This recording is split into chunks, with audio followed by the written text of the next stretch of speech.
Буквально и дня не проходит, чтобы выходцы из южных стран не привносили разнообразие в скучные будни россиян. Они, например, могут разозлиться из-за замечания на шалости ребенка или напасть на девушку из-за выбора одежды. Однако не всегда все проходит гладко для тех, кто придерживается среднеазиатских норм. Российские законы все еще в силе и могут указать путь назад в родные края для тех, кто не желает приспосабливаться к правилам страны пребывания. Тем временем нелегальные мигранты штурмом берут центр выдачи патентов, чтобы легализовать свое пребывание в России, ведь иначе их ждет депортация. Давайте обсудим все это в нашем сегодняшнем выпуске. Не забудьте подписаться на наш канал, чтобы не пропустить новые видео. Итак, продолжим наш разговор. Начнем с сюжета о том, как нелегальные мигранты, в основном из Таджикистана, наводнили центр выдачи патентов для мигрантов, стремясь легализовать свое пребывание в Российской Федерации. До этого момента они не видели необходимости в получении документа, который позволяет им законно работать на территории России. Но как только появилась угроза депортации, они массово обрушились на здания и окрестные улицы ФМС в Санкт-Петербурге.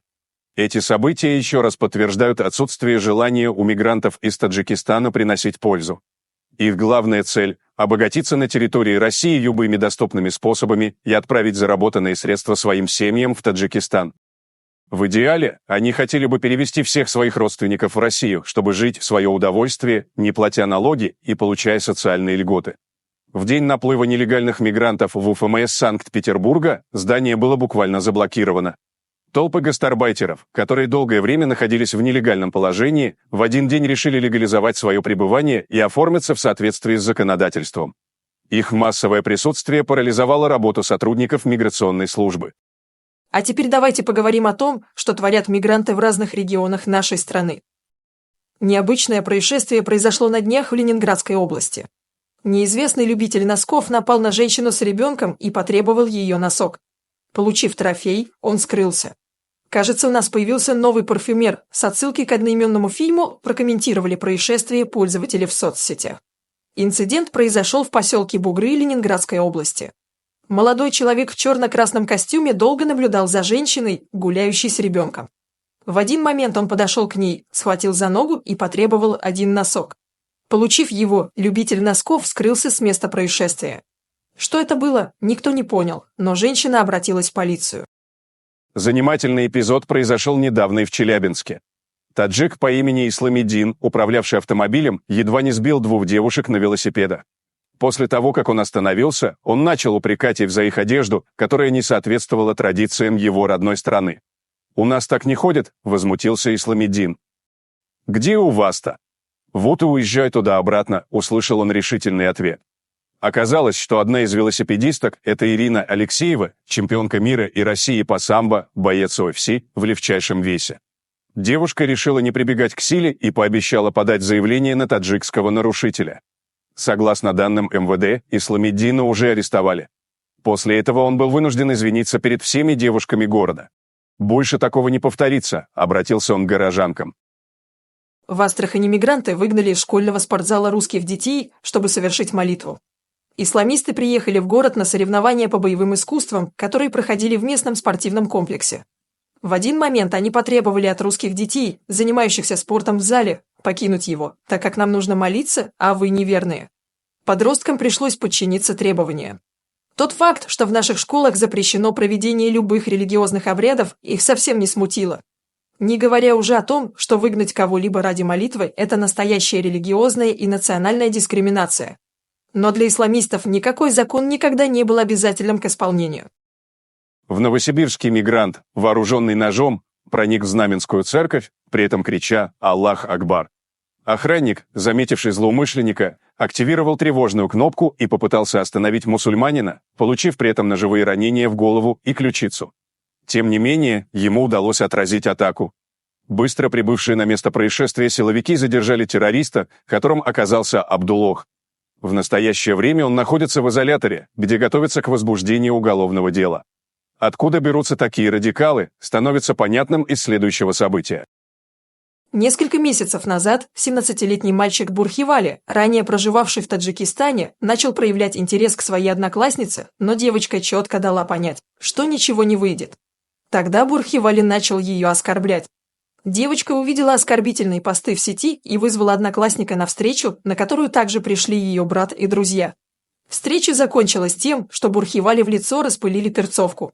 Мальчик затаил обиду и написал знакомой девочке, что собирается жестко расправиться с ее семьей.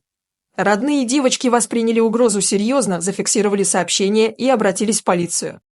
В доме у Бурхивали обнаружили несколько тетрадей с странными записями и рисунками, которые в свете последних событий выглядят угрожающе. Теперь он на допросе утверждает, что в прошлом году его заинтересовал конфликт на Ближнем Востоке. Он начал искать соответствующие чаты в Telegram и присоединился к нескольким группам. В одной из них мужчина несколько месяцев обучал Бурхивали пути истинного мусульманина, в другой школьник увидел флаги таджиков, проживающих в разных местах, и перерисовал их в свою тетрадь.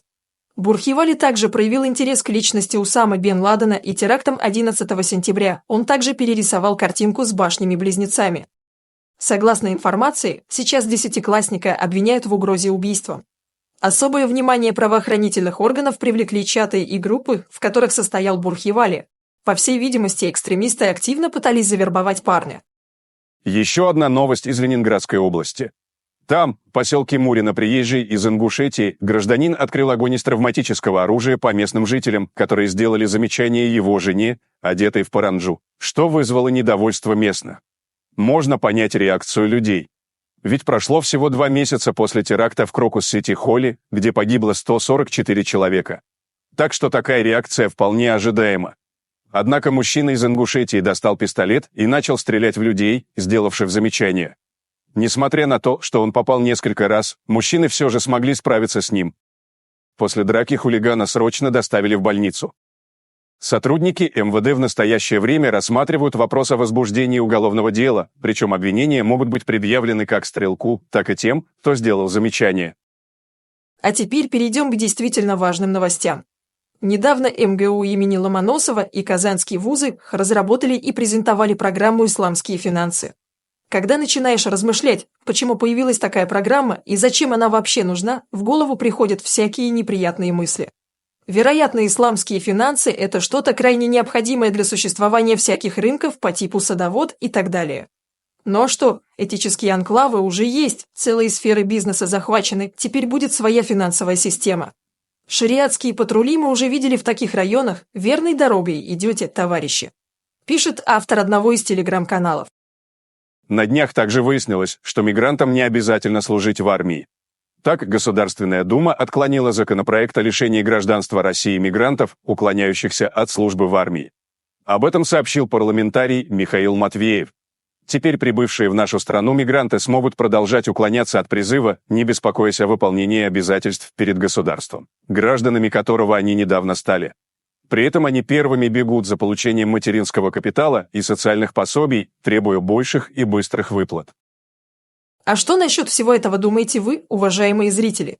Делитесь своим мнением в комментариях и не забудьте подписаться на канал, если вы этого еще не сделали. Всем добра, всем пока!